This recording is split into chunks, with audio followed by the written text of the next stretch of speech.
Assalamualaikum warahmatullahi wabarakatuh. Selamat siang. Ini Mbak Nova bisa banget ya. Saya ditaruh di paling terakhir gitu ya, karena memang tadi seperti disampaikan Bu Sandra mau bikin produk butuh listrik ya Bu ya di pabriknya. Pak dokter mau melayani pelanggan di kliniknya butuh listrik ya Dok ya. Ya, jadi memang leveraging faktornya itu ada di listrik gitu ya. Dan kalau Bu Sandra tadi harus bawa produknya ke sini, kalau saya nggak perlu capek-capek bawa produk kemana-mana karena udah ada di sini gitu ya. Udah nyala, ini udah nyala gitu. Dan produk saya akan sangat diingat apabila ini gelap gulita. Gitu ya. Ya, jadi memang listrik menjadi faktor utama sekarang yang menjadi kebutuhan pokok bagi kita. Namun Bu Nova sama seperti teman-teman yang lain, kami ingin bahwa listrik itu bukan sekadar produk, bukan sekadar memenuhi kebutuhan pokok kita, tetapi dia bisa menjadi leveraging faktor yang akan memberikan value bagi seluruh pelanggan kita. Tadi contohnya Bu Sandra bisa menghasilkan value dari produk-produknya dengan bahan baku salah satunya listrik. Pak dokter bisa menjalankan bisnisnya, memberikan value kepada customernya juga dengan bahan bakunya listrik ya. Jadi listrik ini kita harapkan bisa menjadi driver terhadap semua proses perekonomian. Jadi bukan sekadar produk. Nah, oleh karena itu kami juga shifting mindset dari seluruh insan-insan PLNers ya, dari seluruh internal PLN, bagaimana kita menghadirkan servis ya beyond dari listrik itu sekadar hidup dan mati atau padam dan nyala, tetapi ini kita harus bisa menghasilkan layanan, memberikan layanan yang benar-benar memberikan kesan yang positif lah bagi pelanggan kita.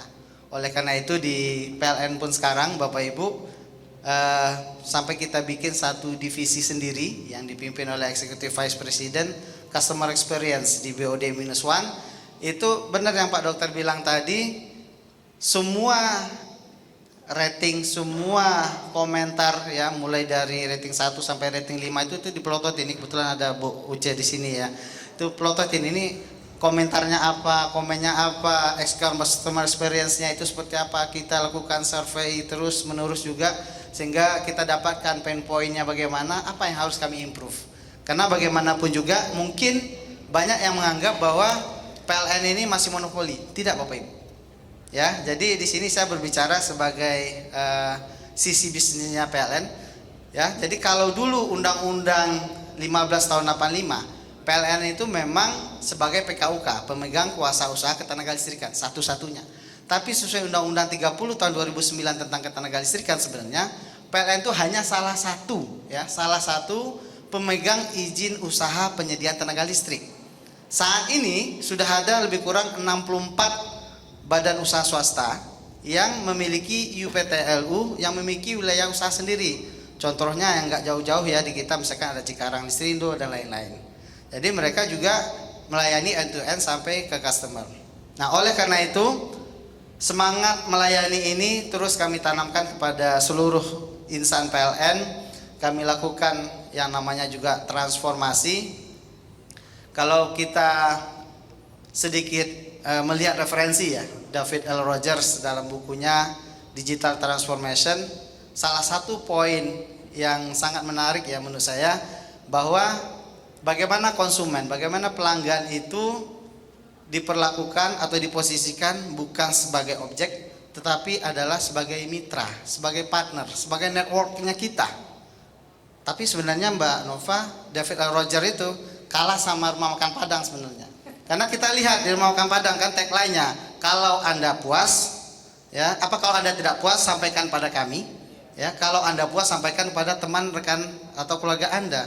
Itu kan sama sebenarnya, dia membangun networking, ya. Jadi David R. Rogers itu juga sebenarnya belajar sama rumah makan Padang. Ya, ya jadi kembali ke sini, atas dasar itu kami juga ingin customer experience yang positif, ya. Sehingga yang ada di top of mind-nya konsumen kita bukan ingat PLN saat mati lampu, ya, tetapi ingat PLN itu, waduh, kalau saya ingin memberikan melakukan hal-hal produktif, menghadirkan suatu value creation baru, mitra yang harus saya gandeng pertama itu siapa? PLN. Itu yang ingin kita tanamkan. Jadi jangan sampai mati lampu saja ingat PLN-nya. Karena saya pernah punya pengalaman pribadi yang sangat unik menurut saya.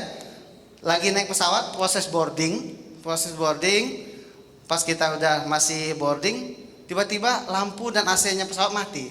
Refleks orang-orang bilang, wah PLN pemadaman, apa hubungannya coba listrik dalam pesawat ya dengan PLN? Nggak ada hubungannya kan? Tapi itulah top of mind-nya orang bahwa kalau urusan listrik itu PLN. Oleh karena itu kami juga ingin shifting bahwa bukan padam itu PLN, tetapi nyala itu adalah PLN. Kalau ingin menghasilkan value creation yang lebih bagus, agar bisnisnya tumbuh, ekonomi itu tumbuh, yang dihubungi juga PLN gitu. Oleh karena itu PLN melakukan transformasi ya, mulai dari transformasi 1.0, kemudian juga sekarang sudah berjalan 2.0.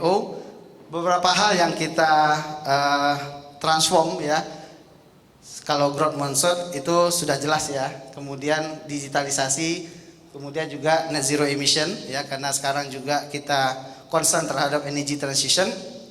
Nah, secara tools juga di saat transformasi pertama ada 4 poin yang kami tekankan selain dari lean, green, inovatif, dan customer focus. Ini customer focus inilah yang terus kami perbaiki. Sampai tadi saya sampaikan kita membuat satu divisi sendiri untuk melihat customer experience tersebut. Nah, kemudian kita relaunch. Jadi aplikasi PLN Mobile bagi kami itu adalah super apps ya, yang sebenarnya adalah tools. Tapi yang paling penting yang kami tanamkan terhadap seluruh insan-insan PLN itu adalah ruhnya. Jadi tools itu enggak adalah alat, enggak ada arti apa-apa kalau dari insan PLN-nya sendiri tidak memiliki semangat melayani yang maksimal. Ya, oleh karena itu improvement di PLN Mobile itu harus benar-benar bisa menjawab poin-poin pelanggan, menjadi media interaktif kita ya antara PLN sebagai penyedia layanan dengan customer kita. Oke. Nah, ini mungkin beberapa hal yang kita transform ya. Kalau dulu mungkin banyak yang beranggapan ya kalau ingin cepat berurusan dengan produk layanan PLN ya harus kontak ordal katanya ya, orang dalam. Nah, sekarang nggak perlu. Silakan Bapak Ibu cukup ya akses ke aplikasi PLN Mobile. Nggak perlu datang ke kantor kita, nggak perlu harus kenal misalnya orang PLN-nya ya. Petugas kita itu sudah langsung mengeksekusi semua permohonan yang ada di aplikasi PLN Mobile kita tersebut. Dan bahkan prosesnya pelanggan bisa men-tracking sendiri seperti Gojek dan lain-lain gitu ya. Kemudian juga secara manajemen sampai ke top leadernya PLN itu ada namanya virtual command center yang kita itu monitor ya. Ini ada pengaduan ataupun permohonan sudah sekian menit, sekian jam, atau apalagi kalau sampai sekian hari belum ditindaklanjuti, ini permasalahannya apa segala macam, itu akan ada notifikasi sampai ke top leader, bahkan sampai ke dirut bisa monitor ya. Jadi monitoring secara berjenjang mulai dari layer terbawah di teman-teman pelaksana sampai ke top leadernya PLN. Secara virtual command center ini kita akan bisa monitor ya. Jadi siapa yang performnya yang underperform ya itu tentu akan mendapatkan punishment. Seperti itu yang kita lakukan. Jadi mereka tidak lagi bekerja itu ada sekadar memenuhi tugas ya sesuai dengan shiftnya, tetapi benar-benar mengeksekusi untuk memberikan customer experience yang lebih baik. Ini menu-menu yang ada ya. Jadi silahkan bisa dicek sendiri, di download di Play Store ataupun mungkin di iOS-nya aplikasi PLN Mobile kita. Banyak sekali fitur-fitur yang ada di sana, baik yang terkait dengan kelistrikan. Jadi kalau mau mengajukan permohonan pemasangan baru, perubahan daya, sambungan sementara dan lain-lain, pembelian token ataupun bayar rekening listrik, itu sudah bisa lakukan sendiri di aplikasi PLN Mobile. Jadi nggak perlu harus punya mindset seperti yang dulu bahwa harus kenal orang dalam dulu, nggak usah. Bahkan kita juga sudah punya feature Swacam. Ini pelanggan bisa baca meternya sendiri Dan di situ nanti akan muncul estimasi tagihan listriknya berapa. Ya, ini biasanya sekitar tanggal 24 sampai 27 setiap bulannya kita buka, pelanggan bisa melakukan pembacaan meter secara mandiri. Dan juga beberapa hal-hal lain ya di luar electricity, termasuk juga terkait dengan EV. Ya, ini yang lagi ngetren banget sekarang ya, kendaraan listrik. Nah, di sini di aplikasi PL Mobile itu udah all in, di mana aja ada home charging charging station atau kita mengenal SPKLU ya, stasiun pengisian kendaraan listrik umum ya. Tipe chargernya apa, lokasinya di mana, itu sudah ada di aplikasi PL Mobile. Dan bahkan kita sudah ada namanya feature trip planner-nya. Jadi Bapak Ibu misalkan mau jalan dari Banten ya mau ke Surabaya, lokasi charging stationnya ada di mana saja, saya harus ngecas di mana saja, kemudian kita bikin rancang trip planner-nya, saya nanti di notif di lokasi ini akan ngecas, di lokasi ini akan ngecas ya. Jadi kayak udah autopilot lah yang akan merimain kita ya. Dan begitu juga yang lain terkait dengan PV rooftop, ada juga marketplace ya, termasuk juga internet service kita juga sudah ada. Nah, dari itu semua akhirnya alhamdulillah PLN Mobile kita semakin bisa diterima, improvement terus dilakukan. Kalau dulu downloader kita masih di bawah 500.000 dengan ratingnya 2,5, alhamdulillah sekarang downloader kita sudah lebih dari 60 juta. Ya, mungkin satu-satunya aplikasi, silahkan dilihat yang lain yang downloadernya sampai 60 juta lebih dengan ratingnya 4,9. Jadi memang di era digital marketing sekarang rating itu jadi sangat penting ya. Jadi rating 1 itu udah sakit kepala semua kita itu ya. Rating 1, rating 2 ya. Jadi bagaimana interaktifnya dengan konsumen, dengan pelanggan itu menjadi hal yang sangat penting. Ya, ini improvement yang kami lakukan. Jadi sekali lagi PLN terus berbenah, memperbaiki bagaimana listrik ini bukan sekadar komoditi, tetapi kami berikan layanan sehingga ini bisa menjadi driver ekonomi, menjadi bahan baku usaha untuk menghadirkan value creation yang lain bagi perusahaan ataupun masyarakat umum.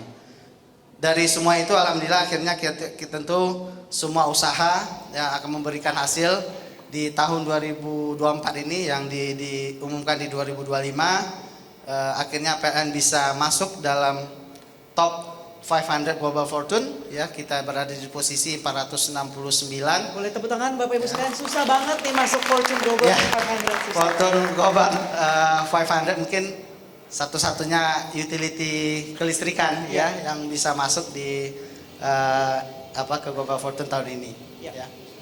Oke, ini beberapa hal mungkin yang sebagai kesimpulan yang saya sampaikan tadi, bahwa transformasi yang kami lakukan secara berkesinambungan di bawah kepemimpinan Pak Dirut ya, bagaimana wajah layanan kami yang dulunya dari manual menjadi digital, tapi itu adalah tool saja.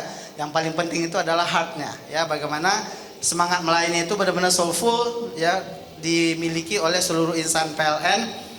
Kalau sekarang bahkan Danantara punya tagline melayani sepenuh hati ya, jadi itu juga kami terapkan sehingga pelanggan ini bukan, sekali lagi bukan menjadi objek, tetapi benar-benar menjadi mitra, menjadi partner kami. Transformasi bukan sekadar modernisasi teknologi, tetapi sebuah perubahan yang soulful ya. Jadi benar-benar kita ukur seperti apa customer experience-nya, poin-poinnya bagaimana, improvement terus kami lakukan. Kemudian transformasi layanan ini juga menegaskan bahwa tanggung jawab melayani adalah komitmen seluruh lapisan organisasi, dari petugas lapangan sampai top leader. Memang dengan tantangan geografis kita ya, dari Sabang sampai Merauke yang berbeda-beda pada tiap daerah, kami belum sempurna, namun kami terus melakukan improvement. Mudah-mudahan produk dan layanan yang dihadirkan oleh PLN terus bisa menjadi driver, menjadi penggerak roda perekonomian, memberikan added value bagi seluruh pelanggan kami. Demikian Mbak Nova, terima kasih. Terima kasih banyak Pak Nahir.